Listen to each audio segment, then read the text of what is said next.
what you're hitting at is the core problem with capital markets in Africa.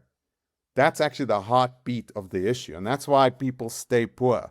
That's why people stay underdeveloped. It's because the capital markets are structured in such a way where there's always a lose, lose, lose, no matter where you go. Go ahead, Warren. Yeah. And so, Mark, no one in Zimbabwe takes out a 7-year loan at 20% per month, right? It's the guy gets a job, he needs to buy equipment or stock.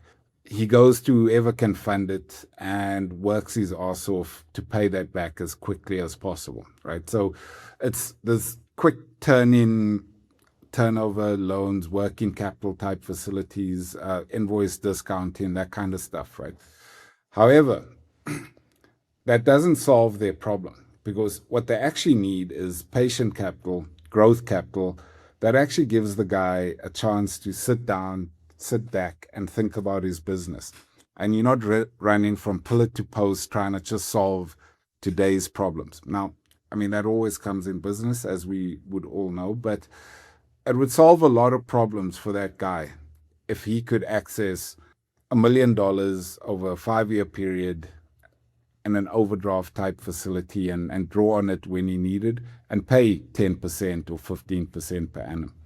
Now it's, I need stock. I won a contract.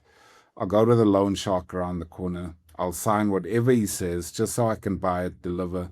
And now my margin, instead of being 20%, is 5%, but I can still feed my family with 5%. I can't buy a Mercedes, but I can put food on the table.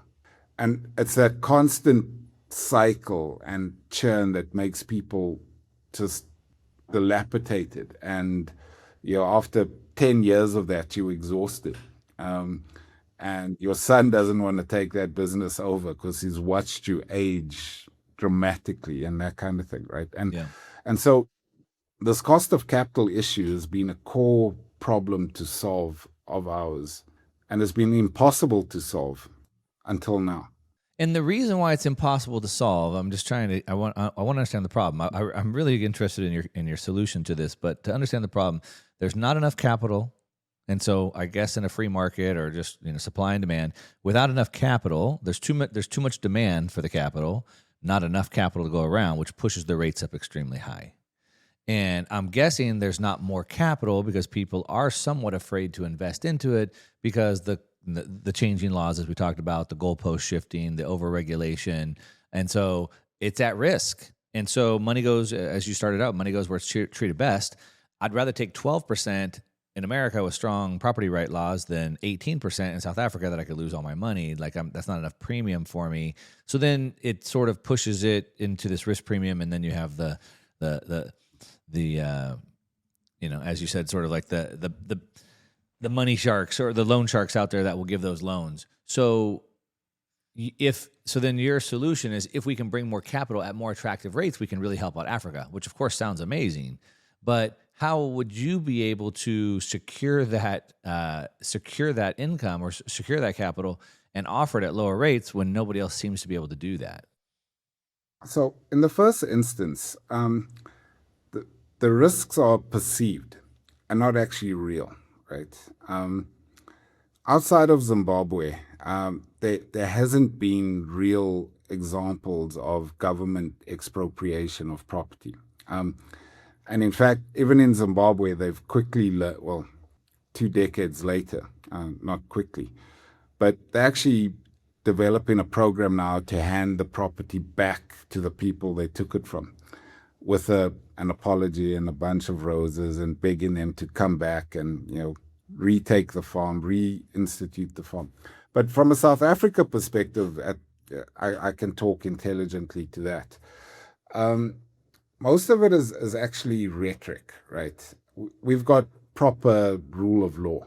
We've got a revered constitution that we protect vigilantly. We've got a free media, free press, everything we need for a functional capital market. The problem is that from a capital allocation perspective, we still don't get our fair share of attribution from capital allocators across the world because of those perceived risks.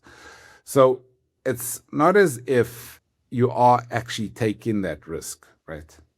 You actually face zero risk of expropriation or any of those things coming to South Africa, no more than going to Japan or China or anywhere else. It's just the perception of those risks. And so we've got an artificially high cost of capital. And that is perpetuated by the fact that, and that filters into everything, because suddenly our property is worth less. If you look at what the cost of a seaside property is on the Cape Town coastline versus what it is against the Miami coastline, I mean, mile for mile, Cape Town has better views, better scenery, just better everything. But the cost is probably 100x in Miami. And that's one of the functions of this perceived risk, perceived danger of Africa. And it really isn't like that. At the same time, what we are offering to investors is an entry point into the real economy that is managed outside of the realm of government, if that's what you fear. And it's through governed entities that interact with other financial markets in the world. So your entry point is not through a government program in South Africa. It's not through a private company.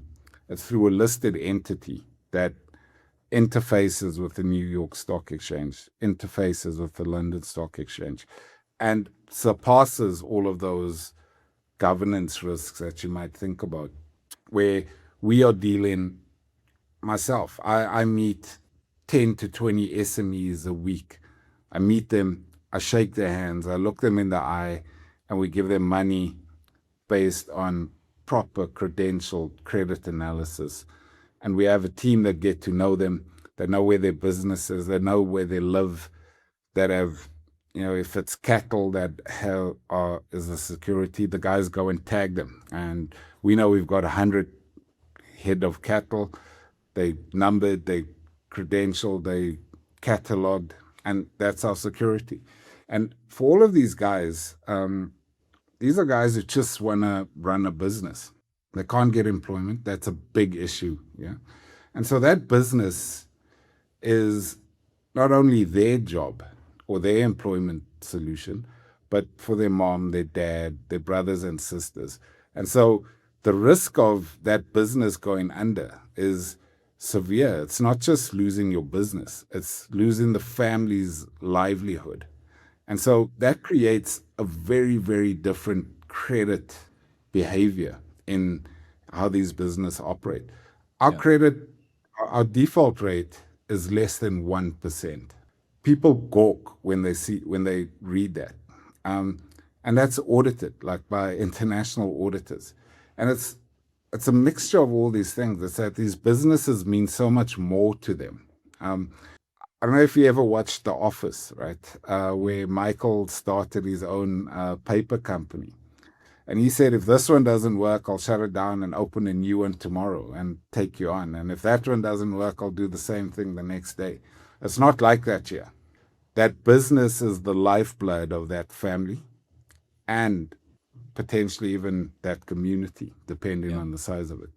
And so people take special care to protect the business, to protect their credit behavior, and to protect their credit credentials. Yeah, and it's generational, Mark. You find businesses that he owns it, his dad owned it, his great granddad owned it, and then there's a tribal link to it, where it's part of a tribe and it has an identity within the tribe. And these are securitization elements and metrics that a G8 individual could never truly comprehend. Right. But we can bring it into our analytics and actually look at it. So the problem exists, but if you actually look deeper into it, it's the opportunity starts unraveling itself.